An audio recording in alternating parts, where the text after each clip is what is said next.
Guys, welcome back to our channel that is Exam Essential।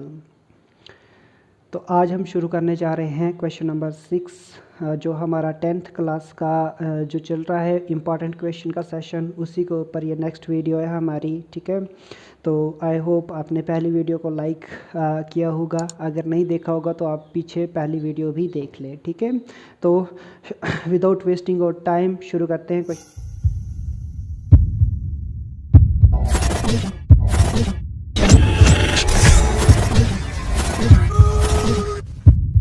Question number आपका ये 6 रहेगा, most important exam के लिए। तो यहाँ पर हमारे पास पहले क्वेश्चन बोल रहा है कि on dividing x cube minus x 3x square plus x plus 2 by a polynomial g x, the quotient and the remainder were x minus 2 and minus 2x plus 4 respectively, you need to find gx। तो हमने क्या करना है इस question में, इसने एक polynomial को डिवाइड किया किसी भी डिवाइज़र के साथ, तो कोशेंट और रिमाइंडर देकर रखा है और आपसे पूछा है कि gx को फाइंड कीजिए। ठीक है, तो चलो gx को कैसे फाइंड करेंगे वो देखिएगा। तो यही से इसका सोल्यूशन लेते हैं। तो सोल्यूशन हमने यहाँ से लेना है इसका। पहले हमारे पास px मतलब पॉलिनोमियल क्या देकर रखा है, तो px इक्वल टू ये देकर रखा है x cube minus 3x square plus x minus 2, ये देकर रखा आपके पास पॉलिनोमियल। अब यहाँ पर qx कोशेंट क्या देकर रखा है, तो कोशेंट है आपके पास x माइनस 2, तो हमने लिखा x माइनस 2। और यहाँ पर rx मीन्स रिमाइंडर क्या देकर रखा उसने, तो रिमाइंडर दिया है माइनस 2x प्लस 4, ये इसने रिमाइंडर यहाँ पर देकर रखा हुआ है। अब आपसे क्या पूछा है कि gx फाइंड करना है। क्या फाइंड करना आपने, gx को आपने फाइंड करना है। ठीक है, पेशेंस रखिए और धीरे आराम से समझते जाएंगे। ठीक है, अब देखो यहाँ पर लगाता हूँ बाय फैक्टर थ्योरम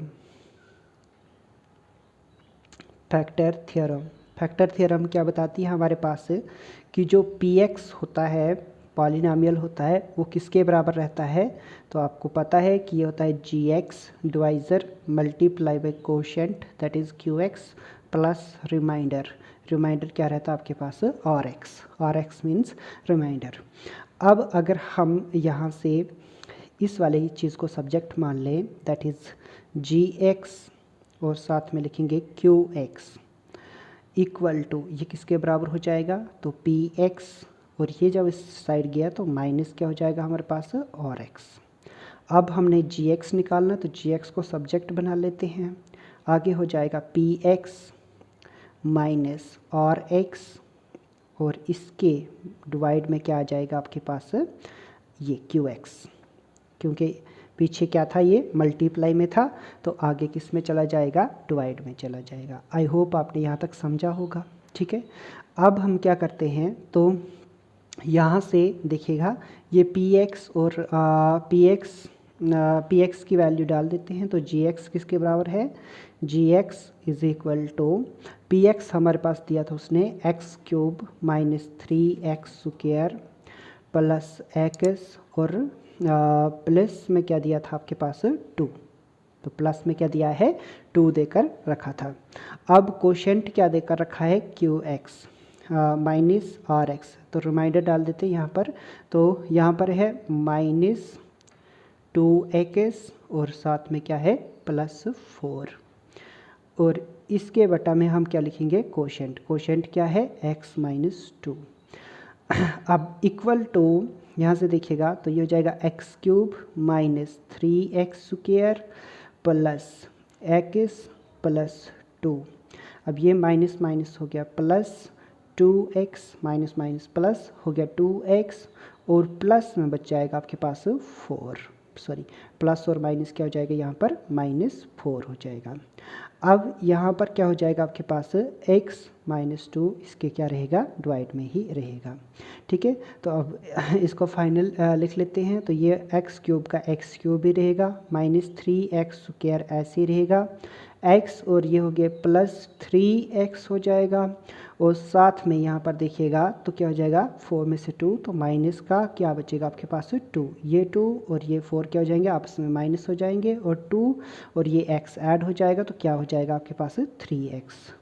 और इसकी डिवाइड में क्या रहेगा हमारे पास x - 2। चलो अब डिवाइड करते हैं और आपका gx आ जाएगा। ठीक है, तो देखो डिवाइड कैसे करेंगे x - 2 और इसको करेंगे डिवाइड हम किसके साथ x³ - 3x² + 3x - 2 इसको करेंगे अब हम डिवाइड। तो देखिएगा डिवाइड कैसे किया जाता है, ध्यान से देखिएगा। ठीक है, तो यहाँ पर हम x³ का x हमें चाहिए x³ और हमारे पास है x, तो हम किससे मल्टीप्लाई करेंगे x² के साथ इसको मल्टीप्लाई किया जाएगा। तो यहाँ पर क्या हो जाएगा x³। अब यहाँ पर है माइनस और माइनस क्या हो जाएगा 2x², तो यहाँ पर क्या बन जाएगा 2x²। अब ये साइन चेंज करते हैं तो ये माइनस हो जाएगा और ये वाला क्या हो जाएगा प्लस, प्लस और माइनस क्या हो गया कैंसिल। और यहाँ पर बच गया हमारे पास -2 - 3 तो कितना रह गया -x² बचेगा और प्लस में बचेगा 3x - 2। और आगे बढ़ जाते हैं तो अब हमें -x² चाहिए तो हम इसको मल्टीप्लाई करेंगे -x के साथ। ठीक है, तो चलो -x के साथ जब करोगे तो माइनस ये हो जाएगा x² और माइनस माइनस प्लस हो जाएगा हमारे पास कितना 2x, तो लिख लिया 2x यहाँ पर साइन चेंज प्लस और ये हो जाएगा माइनस। और जब हमने इसको सब्ट्रैक्ट किया तो ये क्या हो जाएगा आपस में कैंसिल। अब 2 में से 3 गया तो बाकी बचेगा आपके पास x और साथ में क्या बचेगा आपके पास -2। अब और आगे बढ़ जाते हैं तो +1 के साथ इसको करेंगे हम। ठीक है, +1 के साथ करोगे तो क्या हो जाएगा x - 2 ही हो जाएगा और ये साइन फिर चेंज हो जाएंगे और आपके पास रिमाइंडर बच गया 0। ठीक है, लिखने की ज़रूरत नहीं है, इसलिए लास्ट में दोगे कि जो gx आपके पास बचा वो क्या था हमारे पास x² - x और +1।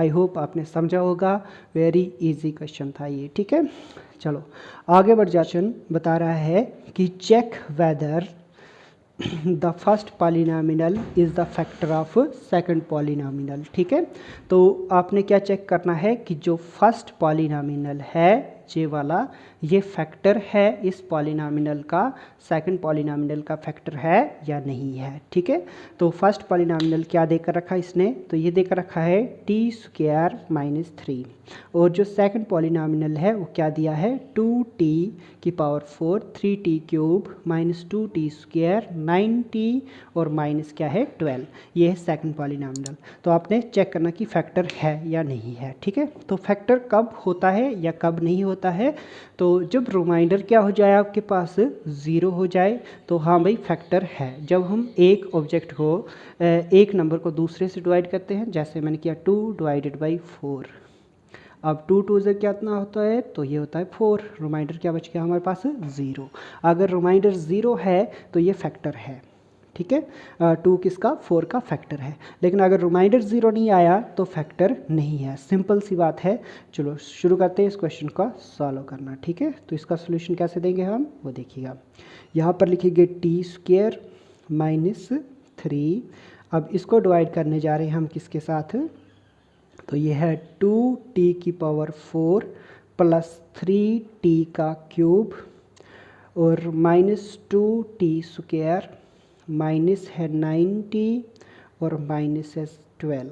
ठीक है, तो डिवाइड करते हैं, अगर पूरा डिवाइड हुआ तो हम बोलेंगे कि फैक्टर है, अगर डिवाइड पूरा नहीं हुआ तो हम बोलेंगे कि फैक्टर नहीं है।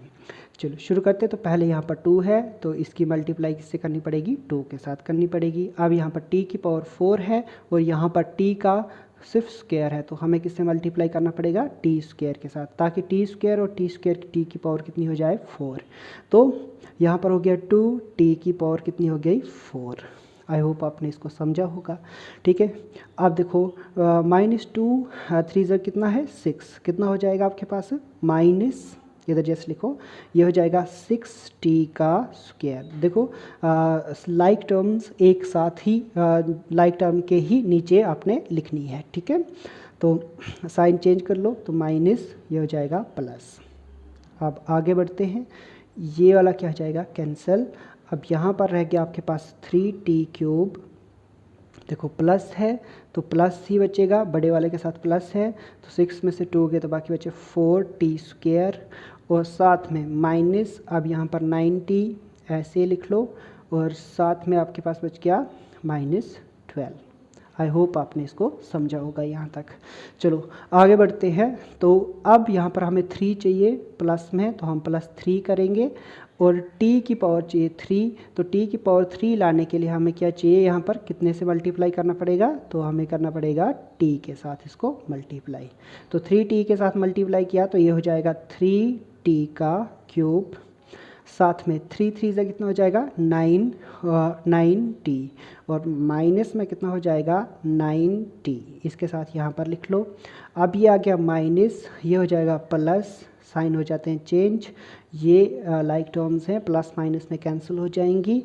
अब यहाँ पर बचेगा 4t², और ये भी देखो लाइक टर्म्स है, प्लस माइनस दोनों कैंसिल हो जाएंगी, और माइनस कितना बचेगा आपके पास 12। आई होप समझा होगा यहाँ तक। आगे बढ़ जाते हैं, तो आगे किससे मल्टीप्लाई करना पड़ेगा, 4 के साथ, ठीक है। तो हम प्लस करेंगे इसको 4 के साथ, ठीक है। तो 4 से मल्टीप्लाई किया तो ये क्या हो जाएगा 4t², तो माइनस 4 3 से कितना हो जाएगा आपके पास 12। अब ये देखो माइनस और ये हो गया प्लस, अब दोनों फिर आपस में क्या हो जाएंगे कैंसिल, रिमाइंडर कितना बचा आपके पास 0, ठीक है। तो आपने लिखना है हेयर, यहाँ पर क्या है कि जो Rx है ना, जो रिमाइंडर है वो क्या है आपके पास 0 है, ठीक है। देयरफॉर इसीलिए आपने लिखना है कि जो gx देकर रखा है दैट इज़ gx क्या था आपके पास t² - 3 is the factor FACTOR factor of px होता है डिविडेंड, जिसको हमने डिवाइड किया, तो हमने बताना है कि ये क्या है आपस में फैक्टर हैं, ठीक है। तो बढ़ते हैं, आई होप आपने ये समझा होगा, अगर कहीं पर पता नहीं चला तो रिपीट करके देख ही लीजिएगा, ठीक है। अब बढ़ते हैं नेक्स्ट क्वेश्चन की तरफ। तो नेक्स्ट क्वेश्चन क्या बता रहा है आपके पास, बोलता है सालों, ठीक है। ये लीनियर इक्वेशन में से क्वेश्चन लिया गया है, मोस्ट इंपॉर्टेंट क्वेश्चन है एग्जाम पॉइंट ऑफ व्यू से, ठीक है। Pair of linear equation in 2 variable से ये क्वेश्चन लिया गया है। तो यहाँ पर बोला है कि सालो 2x + 3y = 11 and 2x - 4y = 24, ठीक है। इन दो इक्वेशन को आपस में क्या करना है, सॉल्व करना है। अब इन दो इक्वेशन को जब सॉल्व करोगे आप तो उसके बाद क्या करना आपने, and hence find the value of m, और किसकी वैल्यू निकालनी है m for which y = mx + 3, ठीक है। तो ये बहुत बार एग्ज़ाम में आया हुआ क्वेश्चन है और इसलिए हमने ये आपके लिए भी यहाँ पर लेकर रखा है, ठीक है। तो चलो शुरू करते हैं इसका सोल्यूशन। ये है सोल्यूशन, और यहाँ पर आपने लिखना है गिवन इक्वेशन क्या क्या देकर रखी है उसने, वो वाली लिख लो, ठीक है। तो पहली इक्वेशन लिखी है 2x + 3y = 11, और दूसरी इक्वेशन क्या देकर रखी है 2x - 4y = -24, ठीक है। अब ये क्वेश्चन जो है ये है सब्स्टिट्यूशन मेथड का, तो हम इसमें कौन सा मेथड अप्लाई करेंगे, सब्स्टिट्यूशन मेथड ही अप्लाई करेंगे, ठीक है। तो इसलिए हम इसको इक्वेशन फर्स्ट मान लेते हैं और इसको इक्वेशन क्या कर लेते हैं, सेकंड कर लेते हैं, ठीक है। अगर ईज करना है तो आप इसको यहाँ से 2 कॉमन में ले सकते हो, नहीं भी लोगे तो कोई आवश्यकता तो है नहीं। चलो शुरू करते हैं। तो यहाँ से लिखते हैं from equation first we have, ठीक है। अब इक्वेशन फर्स्ट से हमें क्या मिलेगा वो देखिएगा। तो हम लिख सकते हैं कि 2x + 3y = 11 है। अब यहाँ से देखो तो 2x को सब्जेक्ट बना लो और ये हो जाएगा 11 - 3y, आगे जाकर माइनस हो जाएगा। अब फिर क्या करो, तो x को सब्जेक्ट बना लो, तो ये हो जाएगा 11 - 3y अपॉन कितना हो जाएगा आपके पास 2, इस वाली इक्वेशन को आपने क्या कर लेना है, मार्क कर लेना है इक्वेशन थर्ड। ये वाली इक्वेशन क्या बन जाएगी, इक्वेशन थर्ड बन जाएगी। अच्छा, अब आपने क्या करना है, put the value of x, जो ये x है इसकी वैल्यू पुट कर देनी है आपने इन इक्वेशन सेकंड। किसमें, इक्वेशन सेकंड में इसकी वैल्यू को आप पुट कर लोगे। याद रखिएगा, अगर आपने इक्वेशन सेकंड ली है तो वैल्यू किस में पुट करनी है, फर्स्ट में। अगर फर्स्ट इक्वेशन ली है तो वैल्यू किस में पुट करोगे आप, इक्वेशन, अगर आपने सेकंड ली है तो इक्वेशन फर्स्ट में कर लोगे। ठीक है, सिंपल सी बात है। चलो आगे बढ़ जाते हैं, तो इसकी वैल्यू हम इक्वेशन सेकंड में पुट कर लेते हैं। तो इक्वेशन सेकंड क्या है हमारे पास से, वो है 2x minus 4y is equal to -24। ये है आपके पास इक्वेशन सेकंड। तो चलो शुरू करते हैं। तो इसमें वैल्यू पुट करेंगे तो 2, अब x की जगह पर क्या लिखोगे आप, यहाँ पर लिखोगे 11 माइनस 3y, जो x की वैल्यू है, अपान कितना है आपके पास 2, तो हमने भी ऐसे कर लिया 2, x की जगह पर ये वैल्यू लिख ली। अब है -4y, तो इसको एज इट इज़ लिखेंगे, और आगे क्या है आपके पास इक्वल टू -24, तो इसको भी इस तरह से लिखा जाएगा। ठीक है, अब देखो 2 से ये 2 क्या हो जाएगा आपके पास से कैंसिल। अब यहाँ पर होगा 11 minus 3y minus 4y is equal to -24। I hope समझा होगा यहाँ तक, बहुत ही ईज है। अब देखो 3 और 4y तो कितने हो गए, -7y, माइनस माइनस प्लस होता है और साइन कौन सा रहता है, माइनस का ही रहेगा। अब इक्वल टू -24, 11 जब इस साइड आएगा तो क्या हो जाएगा, -11, ये वाला 11 प्लस था, आगे गया तो माइनस हो जाएगा। अब देखो तो माइनस, अब बच गया हमारे पास 7y इज़ इक्वल टू, देखो 11 प्लस 24 कितने होते हैं, तो हमारे पास -35 हो जाएंगे। Minus and minus will cancel each other, no y equal to 35/7।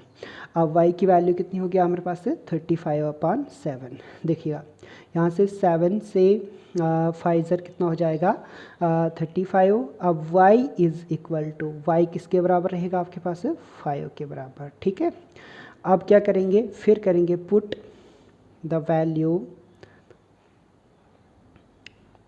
Value of y। अब y की वैल्यू किस में डालेंगे, इन इक्वेशन थर्ड। ये है सब्स्टिट्यूशन मेथड बस। ठीक है, जब y की वैल्यू हमने इक्वेशन थर्ड में डाली तो इक्वेशन थर्ड क्या थी हमारे पास, x is equal to 11 minus 3y, upon में क्या था इसके 2। तो अब इसकी वैल्यू डाल देते हैं, तो x is equal to 11 minus 3y कितना आपके पास 5। ठीक है, अपॉन कितना है 2, तो सॉल्व करते हैं तो x की वैल्यू आपके पास क्या आ जाएगी, x इज इक्वल टू, अब देखो 11 यहाँ पर 5 3 कितना हो गया 15, 15 में से 11 गया तो आपके पास कितना बचेगा -4, कितना बचेगा -4, और इसके बटा होगा 2, तो 2 1 ज़ा 2, 2 2 ज़ा क्या हो गया 4, x इक्वल टू कितना आ गया हमारे पास 2, तो x की वैल्यू कितनी रह गई 2 हमारे पास। ठीक है, अब चलो शुरू करते हैं, यहाँ पर m की वैल्यू को हम फाइंड करेंगे। ठीक है, तो देखिएगा, आई होप आपने यहाँ तक समझा होगा। अब नेक्स्ट इधर से यहाँ पर देखिएगा, अब हमारे पास नाउ इक्वेशन क्या देकर रखी है उसने, y is equal to mx plus 3, ये देकर रखी है। ठीक है, अब इसमें y और x की वैल्यू आपने डाल देनी है। ठीक है, put the value of y and x, ठीक है, इन अबो इक्वेशन। ठीक है, जब आपने ये वैल्यू को पुट कर लोगे तो y is equal to, sorry y की जगह पर आप क्या लिखोगे, आप y आया था हमारे पास 5, तो हम लिखेंगे 5 इक्वल टू m, x की जगह पर x आया था हमारे पास -2, कितना आया था -2, तो मल्टीप्लाई बाई -2 और प्लस क्या हो जाएगा आपके पास 3। अब ये हो गया 5 is equal to -2m plus 3। ठीक है, अब देखो तो -2m को आप सब्जेक्ट बना लो और ये हो जाएगा 5 - 3। अब -2m इज़ इक्वल टू 5 में से 3 गया तो बाकी बचेगा आपके पास 2। अब m इक्वल टू -2 अपान क्या हो जाएगा 2, 2 1 ज़ा 2 और m की वैल्यू क्या आ जाएगी -1। ठीक है, अब यहाँ पर लिखो therefore the value of m, therefore the value of m is equal to -1।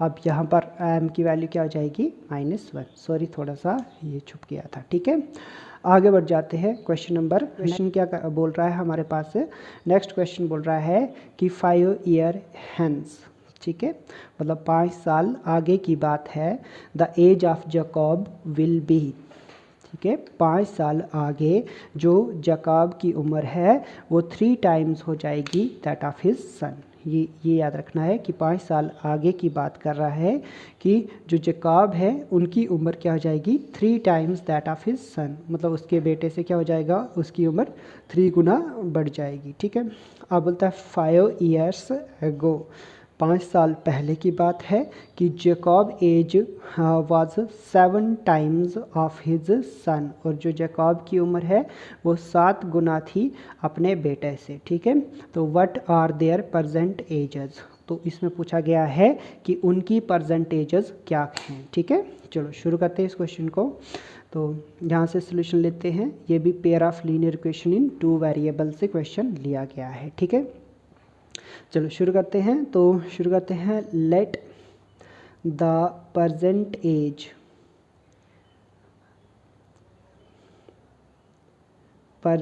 As of Jacob की जो प्रेजेंट एज है,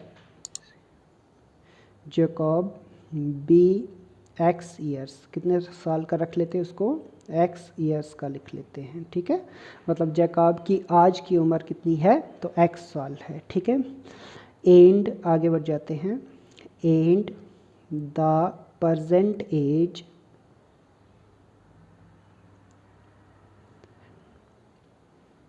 एज ऑफ हिज सन, उसके बेटे की उम्र कितनी रखते हैं, तो इसको रखते हैं बी वाई ईयर्स। इसके बेटे की उम्र हमने कितनी लिख ली, वाई ईयर्स लिख ली, और जैकब की उम्र आज क्या है, एक्स ईयर लिख लेते हैं। ठीक है, तो अब यहाँ लिखते हैं आफ्टर 5 ईयर्स,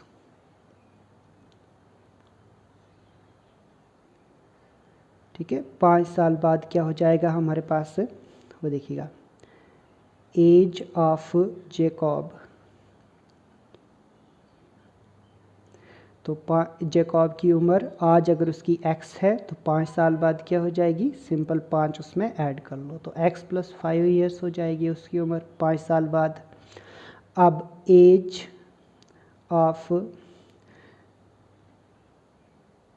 जैकब्स सन, अब उसके बेटे की उम्र क्या रहेगी आपके पास, तो वो रहेगी आपके पास y + 5 ईयर्स, 5 साल बाद यही हो जाएगा उसका। ठीक है, पहले केस में। अब आगे बढ़ जाओ, तो यहाँ पर है अकॉर्डिंग टू क्वेश्चन के मुताबिक उसने बोला था कि क्वेश्चन अगर पढ़ोगे तो यहाँ पर बोला था कि 5 साल बाद क्या हो जाएगा, जैकब की उम्र 3 गुना हो जाएगी, 3 गुना ज़्यादा होगी अपने बेटे से। ठीक है, तो 3 गुना का, अब जैकब की उम्र कितनी है आज, 5 साल बाद कितनी उम्र होगी, x + 5, और ये बराबर होगी उसके सन के y + 5, लेकिन हमें इसके साथ कितना मल्टीप्लाई करना पड़ेगा, 3 टाइम्स। तो हमने लिख लिया कि 5 साल बाद क्या होगा कि जो जैकब की उम्र है वो 3 गुना ज़्यादा होगी उसके बेटे की उम्र से। तो आई होप आपने इसको समझा होगा। दिस इम्प्लाइज दैट, अब यहाँ से हमें पता चला कि क्या हो जाएगा, तो देखिएगा ये हो जाएगा x + 5 is equal to 3y + 15, यही हो जाएगा। 3 मल्टीप्लाई विथ y होगा 3y, और 3 5 से कितना होगा 15। अब यहाँ जैसे लिख लेते हैं इस क्वेश्चन को, तो ये हो जाएगा x - 3y, प्लस है इस साइड आएगा तो क्या हो जाएगा, माइनस हो जाएगा, इक्वल टू, आप 15 माइनस 5 करोगे तो कितना होगा 10, क्योंकि 15 माइनस 5 कर लो तो कितना हो जाएगा 10। एक स्टेप मैंने यहाँ पर रिड्यूस कर लिया है, वो आप खुद कर लोगे, ठीक है। और इसको मान लेते हैं इक्वेशन फर्स्ट। चलो आगे बढ़ जाते हैं। तो अब उसने क्या बोला था, 5 ईयर्स एगो, ठीक है। पहले बोला था 5 ईयर्स आफ्टर और 5 ईयर्स एगो। अब केस है हमारे पास 5 ईयर्स एगो, 5 साल पहले की बात है, ठीक है। 5 साल पहले की बात है तो एज ऑफ जैकब की उम्र कितनी हो जाएगी। आज अगर x है तो 5 साल पहले x माइनस 5 ईयर्स का हो जाएगा, ठीक है। और एज ऑफ जैकब्स सन, उसके बेटे की उम्र कितनी हो जाएगी, तो बेटे की उम्र होगी उसकी y माइनस 5 ईयर्स। अब 5 साल पहले की बात है तो माइनस करने पड़ेंगे 5 साल, ठीक है। अब यहाँ पर लिखेंगे अकॉर्डिंग टू क्वेश्चन के मुताबिक उसने क्या बोला था कि जैकब 7 टाइम्स, 5 साल पहले की बात है तो वो 7 टाइम्स था उसके बेटे की उम्र का, ठीक है। तो चलो लिखते हैं अकॉर्डिंग टू क्वेश्चन, जो जैकब की उम्र है x minus 5 is equal to, ये किसके बराबर है, तो 7 टाइम्स है उसके सन के, ठीक है। तो 7 टाइम्स का मतलब मल्टीप्लाई हम 7 करेंगे, जो एज है किसकी, उसके सन की, ठीक है। अब दिस इम्प्लाइज दैट, अब आगे लिख लेते हैं। तो देखो x minus 5 as it is रहेगा, 7y यहाँ पर हो जाएगा और साथ में माइनस हो जाएगा आपके पास कितना, तो 7 5 से कितना हो गया 35, ठीक है। आई होप आपने यहाँ तक इसको समझा होगा, ठीक है। चलो आगे बढ़ते हैं। तो यहाँ पर देखिएगा अब ये रह गया आपके पास x माइनस 7y, इस साइड आकर 7y माइनस हो जाएगा और इक्वल टू 35 में से हमने किसको माइनस करना है, तो 5 को प्लस करना है। 35 सॉरी माइनस का 35 था और यहाँ से आएगा तो प्लस का 5, तो कितना बचेगा माइनस 30 बचेगा, कितना बचेगा माइनस 30, ठीक है। अब आपको पता है कि जब ये 5 इस साइड आएगा तो प्लस 5 हो जाएगा। अब 35 में से 5 गया तो कितना बचेगा माइनस 30 बचेगा, ठीक है। आई होप यहाँ तक आपने इसको समझा होगा, ठीक है। आगे बढ़ जाते हैं। तो यहाँ पर हम इसको कितनी कौन सी इक्वेशन रखेंगे, इक्वेशन सेकंड। अब बिल्कुल ईज है, ये एलिमिनेशन मेथड से क्वेश्चन लिया गया है तो हम इसको एलिमिनेशन मेथड से सॉल्व करेंगे, ठीक है। तो बाय एलिमिनेशन मेथड, ठीक है। एलिमिनेशन मेथड कौन सा मेथड यूज़ करोगे, एलिमिनेशन का मेथड यहाँ पर यूज़ करोगे, ठीक है। तो एलिमिनेशन का है तो सिंपल सब्ट्रैक्ट करना पड़ेगा, ठीक है। SUBSTRACTING, subtracting equation second from first कर लो या फर्स्ट फ्रॉम सेकंड कर लो, ठीक है। तो करते हैं फर्स्ट FROM फ्रॉम सेकंड, मतलब कि पहली इक्वेशन कहाँ से, दूसरे से हम माइनस कर लेते हैं। तो दूसरी इक्वेशन पहले लिखते हैं x minus 7y is equal to minus 30, ठीक है। और दूसरी इक्वेशन क्या है हमारे पास, तो ये है पहली equation x minus 3y is equal to 10, करो माइनस, तो ये अगर माइनस ये हो जाएगा प्लस और ये हो जाएगा आपके पास माइनस, ठीक है। आप देखो ये x और ये x क्या हो जाएगा कैंसल, और यहाँ पर बचेगा 7 में से 3 गए तो आपके पास माइनस बचेंगे 4y इज़ इक्वल टू 10 और 30 कितना हो गया हमारे पास, 10 और 30 माइनस माइनस प्लस होगा तो माइनस 40 बच जाएगा, माइनस ये और ये माइनस कैंसिल, 4 1 ज़ा 4, 4 10 ज़ा कितना हो जाएगा 40। तो y इज़ इक्वल टू 10, हमें पता चल गया कि जो जैकब है, जैकब का सन है, उसकी उम्र कितनी है 10 ईयर्स है। अब इसको क्या करते हैं, तो पुट द वैल्यू ऑफ, जो वैल्यू है आपके पास y की इन इक्वेशन फर्स्ट। किस में डाल देंगे इसको? इक्वेशन फर्स्ट में डाल देंगे, ठीक है। तो इक्वेशन फर्स्ट में डालोगे आप तो क्या हो जाएगा आपके पास? X minus 3y is equal to 10 था। अब x minus 3 multiply by y कितना आया हमारे पास? 10 इज इक्वल टू किसके बराबर है? 10। तो एक्स माइनस और ये हो जाएगा 3 10 का कितना हो गया आपके पास? -30 इज इक्वल टू ये आ गया आपके पास 10, ठीक है। अब देखो तो x is equal to 10 plus कितना हो जाएगा आपके पास? 30, x इज इक्वल टू 40, ठीक है। तो देखो यहाँ पर जैकब की उम्र कितनी है? 40 ईयर्स है और उसके बेटे की उम्र कितनी है? 10 ईयर्स है। तो आप यहाँ पर लिख लेना कि the percentage of Jacob is equal to 40 years और percentage of his son is equal to कितना आपके पास है? 10 ईयर्स। ओके, बहुत इजी क्वेश्चन था ये भी। चलो आगे बढ़ते हैं। नेक्स्ट क्वेश्चन क्या है?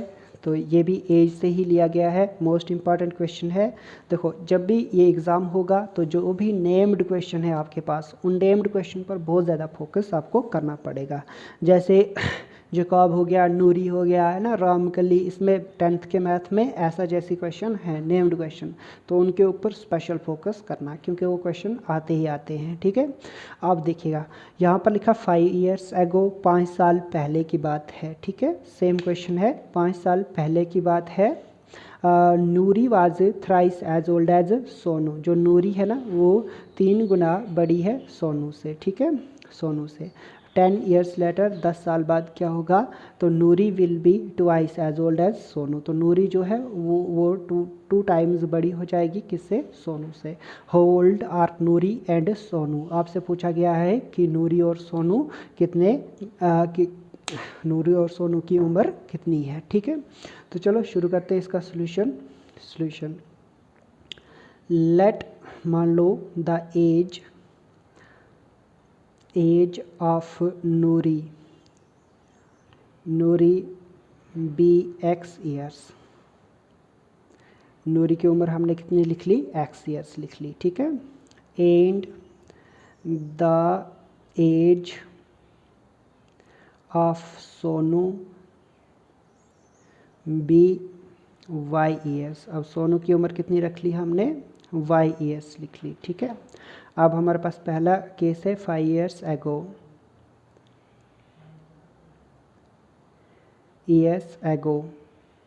5 साल पहले की बात है। तो एज नूरी की क्या होगी? एज ऑफ नूरी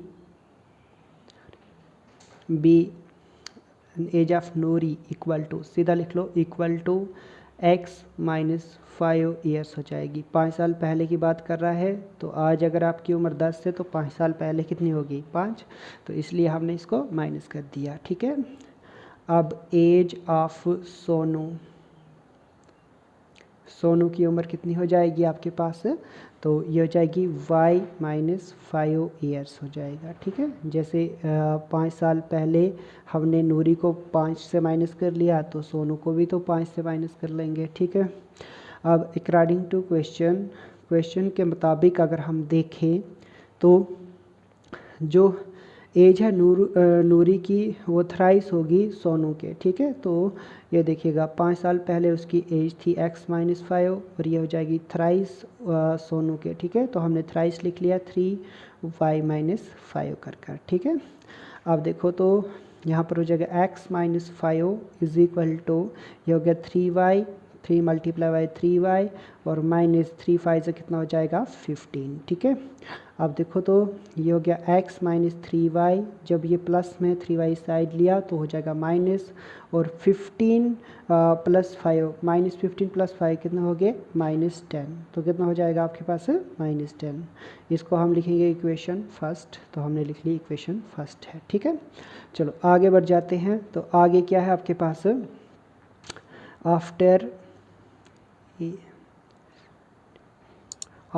10 ईयर्स, उसने बोला था ना 10 साल बाद, तो हम लिखेंगे आफ्टर 10 ईयर्स। 10 साल बाद क्या होगा? ईयर्स। एज, तो लिख लो age of Noori is equal to, Noori की उम्र कितनी हो जाएगी हमारे पास, तो x आज है और 10 साल बाद क्या हो जाएगी आपके पास, x प्लस 10 ईयर्स हो जाएगी, ठीक है, 10 ईयर्स हो जाएगी। और एज ऑफ सोनू, सोनू की उम्र क्या हो जाएगा, तो उसकी उम्र हो जाएगी y प्लस 10 ईयर्स। अब 10 साल बाद कर रहा है तो एज क्या हो जाएगी, ऐड हो जाएगी आपके पास, ठीक है। चलो आगे बढ़ते हैं, तो इसको भी करते हैं अकॉर्डिंग टू क्वेश्चन। क्वेश्चन के मुताबिक क्या था, उसने बोला था कि 10 साल बाद क्या होगा, नूरी जो है ना वो twice as old as Sonu हो जाएगी, ठीक है। तो हम लिखते हैं 10 साल बाद नूरी की उम्र थी x प्लस 10 और सोनू क्या हो जाएगी, उसके ट्वाइस में लिखेंगे हम y प्लस 10। आई होप आपने यहाँ तक समझा होगा, इक्वल टू, ठीक है। दिस इम्प्लाइज दैट, अब यहाँ पर रहेगा x माइनस हो जाएगा आपके पास 2 मल्टीप्लाई वाई हो गया 2y, सॉरी थोड़ा सा डायरेक्ट कर रहा हूँ, ध्यान रखिएगा, 2 मल्टीप्लाई वाई हो गया 2y, जब इस साइड आएगा माइनस हो जाएगा, ठीक है। 2 10 ज़र कितना हो गया आपके पास 20, 20 में से 10 गया तो बाकी बचेगा 10। आई होप ये वाला समझा होगा आपने, ठीक है। तो इस वाली इक्वेशन को हम कौन सी इक्वेशन मार्क करेंगे, तो ये इक्वेशन हो जाएगी सेकंड, ठीक है। अब आगे बढ़ जाते हैं फर्स्ट और सेकंड इक्वेशन। यहाँ पर क्या करेंगे हम, देखो कुछ नहीं किया है, x यहाँ पर है, 2 मल्टीप्लाई वाई को पीछे लिया तो -2y हो जाएगा, और 2 10 0 तो 20, 20 में से 10 निकाला तो कितना बचेगा, 10 ही बचेगा हमारे पास, ठीक है। अब हम क्या करेंगे, एलिमिनेशन मेथड से S U subtracting equation first from equation second, पहली इक्वेशन दूसरी से क्या कर लेंगे हम, माइनस कर लेंगे, ठीक है। तो देखिएगा, ध्यान से देखिएगा, दूसरी इक्वेशन क्या थी हमारे पास, x minus 2y is equal to 10, और पहली वाली इक्वेशन क्या थी, x minus 3y is equal to -10, ठीक है। अब देखो ये माइनस और ये हो जाएगा प्लस और ये भी हो जाएगा प्लस, ठीक है। अब देखो माइनस से माइनस x क्या हो जाएगा, कैंसल, और यहाँ पर देखिएगा तो अब प्लस के 3 में से 2 निकाले y तो खाली y बचेगा, और 10 और 10 कितना हो गया 20, ठीक है। तो देख लो ये आपके पास सोनू की उम्र आ गई, वो कितनी है, 20 साल है, ठीक है। अब हम क्या करेंगे, तो हम लिखेंगे put the value of y in equation first, ठीक है। पहली में हम क्या कर लेंगे, y की वैल्यू को पुट कर लेंगे। तो पहली इक्वेशन क्या थी हमारे पास, x minus 3y is equal to -10 के बराबर, ठीक है। तो डाल दो, अब यहाँ पर क्या हो जाएगा, x minus 3 multiply by y की जगह पर क्या लिखोगे आप, 20 इज़ इक्वल टू -10, क्योंकि y की वैल्यू कितनी है, 20 है। अब ये हो जाएगा x माइनस 60, 20 टू ज़र हो गया 60, ठीक है, 23 ज़र 60 इज़ इक्वल टू -10 के बराबर हो जाएगा, ठीक है। यहाँ जैसे देखिएगा, दिस इम्प्लाइज दैट, और देखिएगा x इज़ इक्वल टू -10 अपनी जगह पर, और ये 60 आगे जाएगा तो क्या हो जाएगा, +60। अब x इज़ इक्वल टू कितना आ गया, 50, ठीक है। तो आप लास्ट में इसको 2 लाइनें और ऐड कर लेना, यहाँ पर लिखना देयरफॉर द प्रेजेंट एज, या नूरी की उम्र कितनी है, आज 20 साल है, सॉरी नूरी की उम्र है 50 साल, और सोनू की उम्र कितनी है आपके पास, 20 साल। आई होप आपने इसको समझा होगा, ठीक है। तो नेक्स्ट क्वेश्चन में लिखा है कि solve the following pairs of equation by reducing them to linear pair equation. Most important रहता है ये वाला टॉपिक आपके पास। आई होप ये मुझे याद है कि ये लास्ट एक्सरसाइज है 10th के मैथ की, और यहाँ से यही क्वेश्चन आपसे 8 मार्क्स का पूछेगा वो, ठीक है, 8 या 7 मार्क्स का, जितने मार्क्स का 10th में सबसे बड़ा क्वेश्चन आता है तो ये वहाँ से आएगा, पक्का आएगा, एक न एक, ये ड्यू है, ठीक है।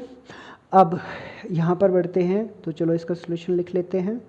तो पहले इक्वेशन क्या देकर रखी है उसने,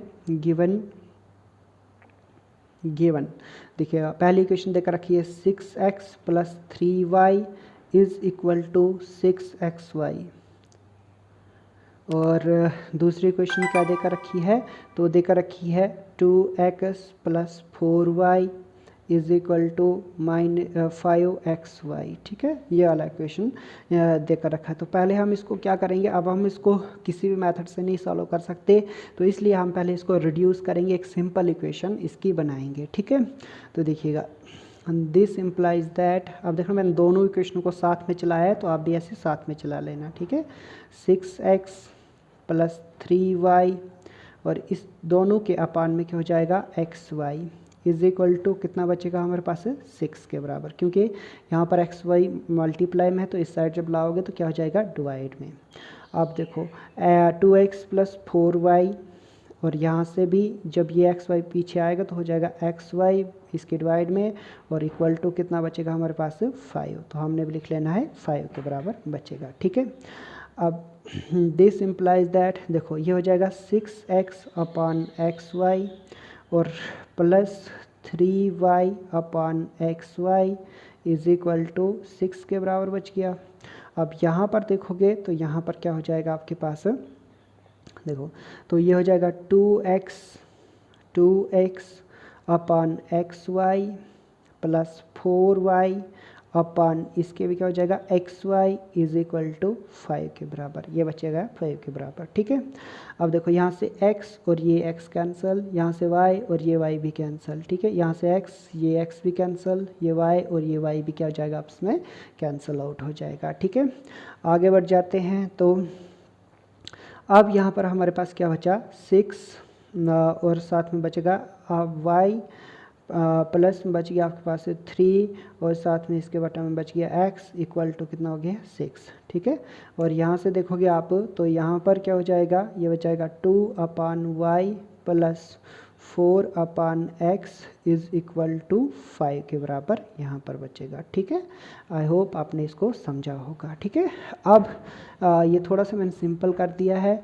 ठीक है, अब और ज़्यादा इसको सिंपल करते हैं। ठीक है, तो हम लिखेंगे पुट, यहाँ पर ये लो 1 upon y is equal to p. हम 1 अपान वाई को किसके बराबर पुट कर लेते हैं, p के बराबर, and 1 upon x equal to q, और 1 अपान एक्स को क्या मान लेंगे, क्यू मान लेंगे। ठीक है, तो देखो यहाँ पर है 1 अपान वाई, 1 अपान वाई किसके बराबर है, p के, तो यह क्या हो जाएगा 6p हो जाएगा। ठीक है, प्लस ये है आपके पास 3q इज़ इक्वल टू 6, क्योंकि 1 अपान एक्स किसके बराबर था, क्यू के बराबर था, तो इसलिए हमने क्या लिख लिया 6। एक बार फिर रिपीट कर रहा हूँ, यह है 1 अपान वाई और 1 अपान वाई है p के बराबर, तो हमारे पास आ जाएगा 6p, और यह है 3 अपान एक्स और ये हो जाएगा 3q के बराबर इक्वल टू 6। सेम यहाँ पर भी होगा, तो ये हो जाएगा 2p प्लस यहाँ पर हो गया 4q। ठीक है, 4q इज़ इक्वल टू किसके बराबर हो गया, 5 के बराबर। ठीक है, चलो आगे बढ़ जाते हैं। तो देखो यहाँ से आप 3 को कॉमन कर सकते हो, तो कर लो। ठीक है, अब देखिएगा 3 को कॉमन किया यहाँ से तो हमारे पास क्या बचेगा 3, और आपके पास बच जाएगा आपके पास 2p, 3 2 6 होता है, तो 2p बच गया यहाँ पर, प्लस बचेगा आपके पास q इज़ इक्वल टू, यहाँ से भी 3 से कॉमन कर लो, तो 3 2 कितना होता है 6। ठीक है, अब दूसरी क्वेश्चन देख लो, तो ये हो जाएगा 2p plus 4q is equal to 5। देखो ये 3 और ये 3 क्या हो जाएगा, कैंसिल हो जाएगा आपस में।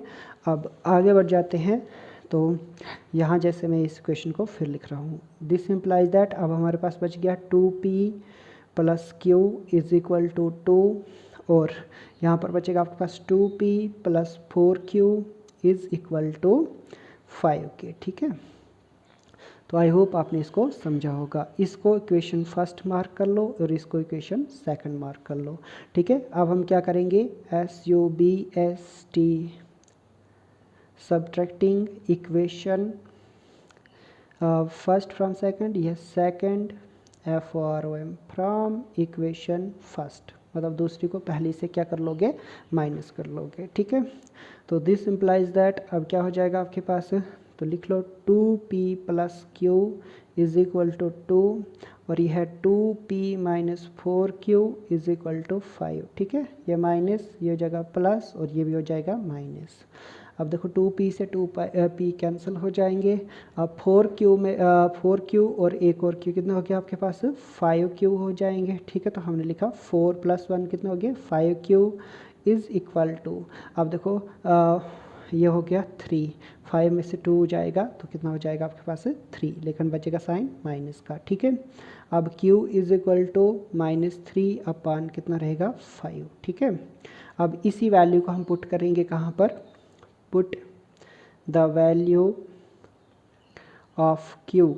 ठीक है, q की वैल्यू को पुट करेंगे इन इक्वेशन फर्स्ट, पहली इक्वेशन में यहाँ पर। ठीक है, तो देखो 2p प्लस q की जगह पर क्या लिखोगे -3/5 इज इक्वल टू कितना है आपके पास 2, तो ये लो लिख लिया 2। अब 2p इज इक्वल टू ये हो जाएगा 2 माइनस आगे जाएगा तो क्या हो जाएगा +3/5। ठीक है, अब p इज इक्वल टू 5 2 से कितना था आपके पास 10, 10 और 3 कितना हो गया 13 अपान कितना हो गया आपके पास 5। ठीक है, कितना हो गया आपके पास 13/5। अब ये 2 इधर कितना मल्टीप्लाई में था, आगे जाएगा तो क्या हो जाएगा डिवाइड में, तो p की वैल्यू कितनी आ गई आपके पास 13/10। ठीक है, आई होप आपने इसको समझा होगा। ठीक है, आगे बढ़ जाते हैं। तो नाउ अब क्या हो जाएगा आपके पास, तो ये हो जाएगा आपके पास p की वैल्यू आ गई 13/10। अब हमारे पास 1/y is equal to p के बराबर था एंड 1/x किसके बराबर था q के। ठीक है, तो 1/y इज इक्वल टू किसके बराबर हो जाएगा, तो ये है p किसके बराबर है आपके पास, तो ये है 13/10 के बराबर है। ठीक है, एंड 1/x था q के बराबर, तो q किसके बराबर है -3/5 के। ठीक है, अब y इज इक्वल टू कितना हो जाएगा माइनस नहीं इसके साथ। ठीक है, ये तो सीधा उल्टा कर लो इसको, है ना, 10/13 हो जाएगा और x क्या की वैल्यू आ जाएगी -5/3। तो ये है आपका आंसर। ठीक है, आई होप आपने इसको समझा होगा। ठीक है, तो गुड लक, आज का यही रखेंगे। अब